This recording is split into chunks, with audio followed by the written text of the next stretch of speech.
Hey guys, Jordan here, and in this video I'm going to teach you everything you need to know to go out and start shooting real estate photography.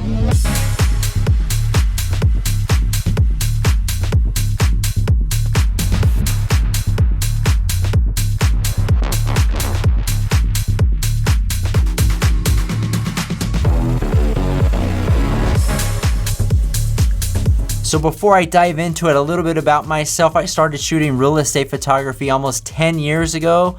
Now today, I'm more on the management side of things, but I wanna share the knowledge that I've acquired over the years in a super simple format so that you can get started shooting today if you want. All right, so first things first, you're gonna need some equipment. All right, so first off, you're gonna need a tripod and an SD card and a camera with a wide angle lens. Now this is two options for you. This is actually the camera that I started shooting real estate photography with. This is the Canon 70D with a Canon 10 to 22mm lens. This is a great photography camera for your entry level, and you can get this for around 500 bucks for the entire setup. Now, if you want more of a modern setup, this is what we use today.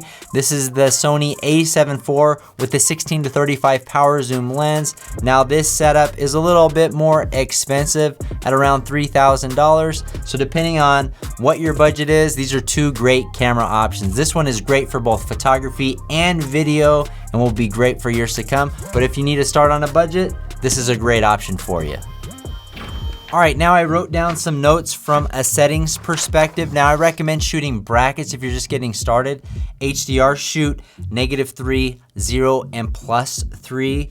And from an ISO perspective, I recommend shooting auto ISO from 100 to 400. Anything above 400, you might get a little bit too much noise. And then from an aperture setting, I recommend shooting 7.1. Now with these camera settings, what it's gonna do, the brackets, it's gonna shoot -3, 0, and a +3. And in the editing process, you're gonna take those three images, blend them together, get good details outside of windows, as well as good information on the interior of the property. All right, so something that's very important before you start shooting is prepping the home. Now there's a couple things you wanna look for. Go through the home, make sure all the lights are turned on, the fans are turned off, and that the toilet seats are down. Those are the main things that I'm looking for before I start shooting a property. Now, when you shoot a property, composition is key, and this is something that's gonna take a little bit of practice, but it's pretty easy. You want your real estate photos to be both level and straight. So straight ahead, so all the lines are perfectly straight up and down. And you also wanna control your tripod height. You don't want it too high or too low.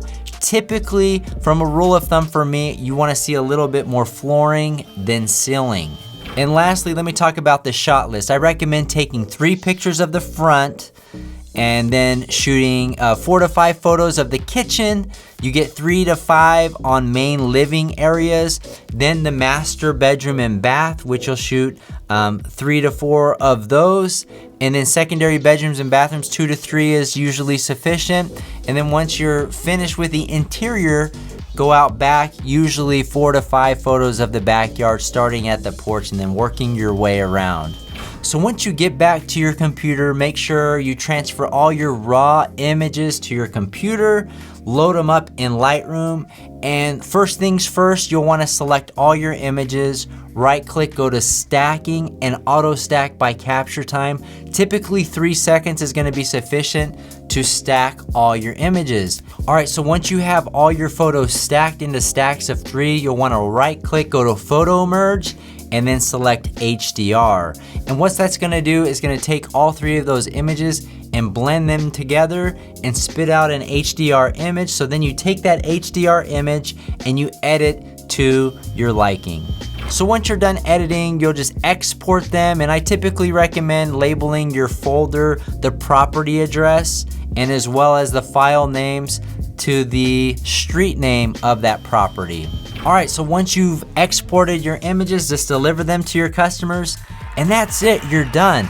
Now, from a real estate photography perspective, there is so much opportunity out there. You can hop on Zillow and just see how many properties are going for sale each and every day in your area. You can reach out to real estate agents and find listings relatively easy online. You just gotta be willing to put in the work, to build your client base. What's so great about real estate photography is that once you have a good client and you deliver a great customer experience, those customers will use you over and over again for their listings that come up. So real estate photography is a great business opportunity today and for many years to come. If you guys have any additional questions about the business outside of what I've taught you here on this short video, leave them in the comment section below. I'll be more than happy to answer your questions. If you got value out of this video, hit the like button, and we'll see you guys on the next one.